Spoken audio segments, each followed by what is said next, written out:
নমস্কার বন্ধুরা, art love and life চ্যানেলে তোমাদের সবাইকে স্বাগতম। আমি এসেছি আরেকটি দৃশ্য আঁকানোর ভিডিও নিয়ে। এই দৃশ্যটাও খুব ইজি। আর এর আগের ভিডিওতে তোমাদের দেখাইছিলাম ত্রিভুজ চতুর্ভুজ দিয়ে। এবার একটু ভিন্ন ধরনের দেখাবো, ওটার থেকে একটু আলাদা। ওটা একদম ছোট বাচ্চাদের জন্য ছিল, আর এখন যেটা দেখাবো একটু বড় বাচ্চারা আঁকতে পারবে খুব সহজভাবে। তোমরা বাসাতে আঁকবা, খুব সহজ, ইজিলি হয়ে যাবে। আমি দেখাই, শুরু করো। প্রথমে একটা ঘর আঁকবো। এই যে আগে ঘরটা আমি তোমাদের একটু ডিটেলসে দেখাই।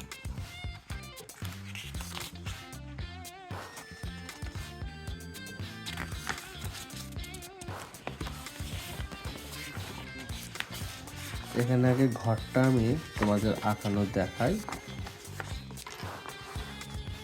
দেখো, এই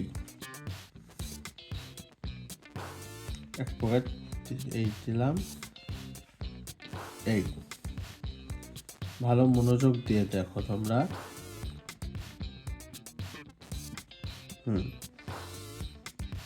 এটা একটু ঢেউ খেলিয়ে দেবো এইভাবে। এটা এখানে আগে ত্রিভুজ আঁকাইছি আমি, তারপরে যে টান থাকলো এটার দুই পাশে দুটো নিয়ে গেলাম। এই যে এটার সাথে মিল করে ত্রিভুজ থেকে এই পাশে এইভাবে আছে, এটার সাথে মিল করে এটাও এইভাবে দিলাম। আর এটা একটু উপর থেকে রাউন্ডের মতন ঢেউ খেলে দিলাম। এখান থেকে দেখো আরেকটা টান গেল, যে এই লাগাই দিলাম। এখন এখান থেকে একটা টান, এখান থেকে কেউ দিবা না, একটু ভিতর থেকে দিবা। এই টান, এই টান, এই মাঝখানের টানটা এটা একটু বড় হবে, বড়। আর এটার সাথে এটা এইভাবে লাগাই দেব, আর এটা এইভাবে লাগাই দেব। এই দুই পাশের দুটা ছোট থাকবে, মাঝখানেরটা বড় থাকবে। এই এই এই এইভাবে ইজিলিভাবে লাগাই দেব। এখানে হচ্ছে ঘর দেব, সরি দরজা আঁকবো। এইভাবে দিলাম। এখানে জানালা। এই নিচের এটার সাথে দেখো বাঁকা আছে, কিন্তু এটা মিল করে আমরা বাঁকাই দেব, তাহলে রিয়েলিস্টিক লাগবে। এই একটা ঘর হয়ে গেল। এই ঘরটা দিয়েই তোমাদের ছোট্ট একটা দৃশ্য আমি আঁকাই দেখাবো। দেখো,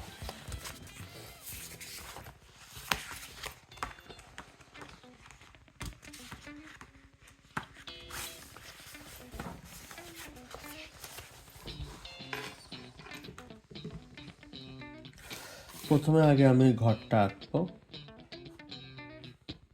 এই যে আঁকলাম, ভালো করে মনোযোগ দিয়ে দেখো। ত্রিভুজ আঁকছি, ত্রিভুজের মাধ্যমে এই মাঝখানেরটা বড়, এটার থেকে এটা বড়, এটা আর এটা প্রায় একই সমানই হবে, মানে এই দুটার থেকে এটা বড় হবে। এটা এইদিকে গেল, এটা এইদিকে গেল। এই এই এই ব্যাস, দরজা দিলাম।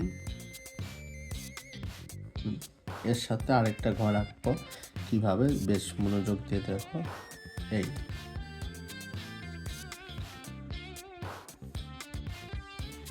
এই এই দেখো, খুব ইজিভাবে আমি দেখাচ্ছি। একটু চেষ্টা করলে যে কেউ পারবে আঁকতে।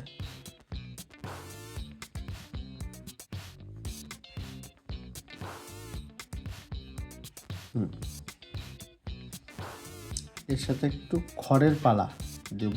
এই যে দেখো, একদম ইজি। এইভাবে গোল করে নিয়েছে, এইভাবে ইজি। এই এটা খড়ের পালা হয়ে গেল, একদম ইজি। এর উপরে একটা গাছ দিব, যে গাছটা দেখাইছিলাম ওই গাছটা ঘরের উপর, মানে ঘরের পেছন সাইডে।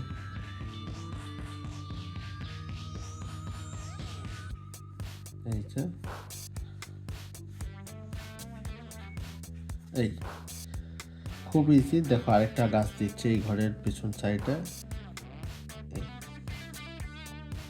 দেখো এই এই ইজি, খুব ইজি। ঘর হয়ে গেল। একটু পিছনের দূরের দৃশ্য, দিগন্ত যেটাকে বলে। এই যে গাছের আমরা যেটা দিলাম সেটাই অল্প অল্প করে দিচ্ছি। দূরের একটু গাছ দিব, তোমার নারিকেল গাছ। এই যে একটা করে লম্বা টান দিলাম, দিয়ে এই এই এই এই এই না আরেকটু বার দেখা, এই যে দিলাম এই এই এই এই এই এই। তারপরে এই ঘরের পাশ দিয়ে একটা নদী চলে গেছে, এই নদী, এটা এখানে একটা নৌকা দিব। দেখো নৌকাটা দেখো, এই তো একটু সরাই নিয়ে আসি আমি, এই ইজিলি ভাবে এই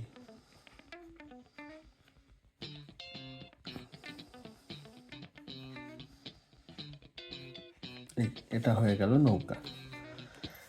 দেখো খুব সহজে আঁকানো দেখালাম আমি।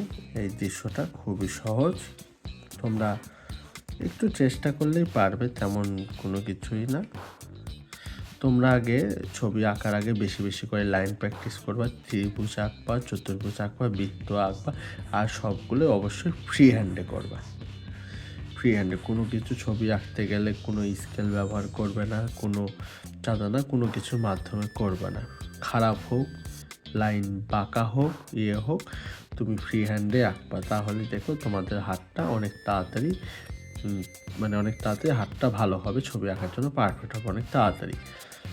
যখনই কোনো কিছু সাহায্যে আঁকবে তখনই হাতটা নষ্ট হয়ে যাবে, এবং সেই সাহায্য ছাড়া কখনোই আঁকতে পারবে না।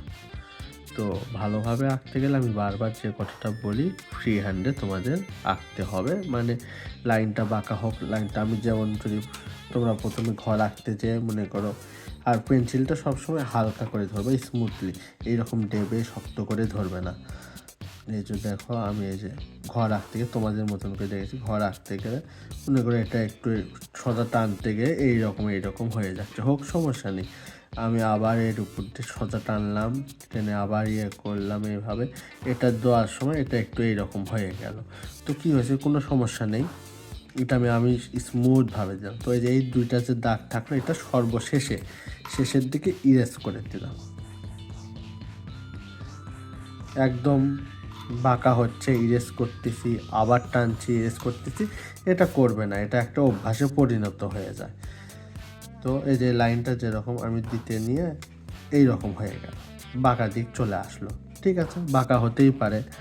তো আমি ওটায় সোজা করে দিলাম। তারপর এটাও এইরকম আছে, এটা বাঁকা হয়ে গেল, এটাও আমি সোজা করে দিলাম। এটা সোজা করতে পারছি, এটা সোজা হয়ে গেল। এই দুইটা লাইন যে ভুল থাকলো, এই দুইটা লাইন পরবর্তীতে আমি ইরেজ করে দিলাম। তো মনে করো এরকম বাঁকা হয়ে গেল, আবার ইরেজ করলাম, আবার দিলাম, আবার বাঁকা হলো, আবার ইরেজ করলাম, এইরকম এই জিনিসটা কখনো করবে না। সব সময় বাঁকা হতেই পারে। তো সেটা করার পর তারপর আবারটা সঠিক করার পর তারপর ভুলটা মিশাই দেবা, এইভাবেই করবা। তো আজ এই পর্যন্তই, আবার পরবর্তী ভিডিওতে আবার নতুন কিছু নিয়ে আসবো।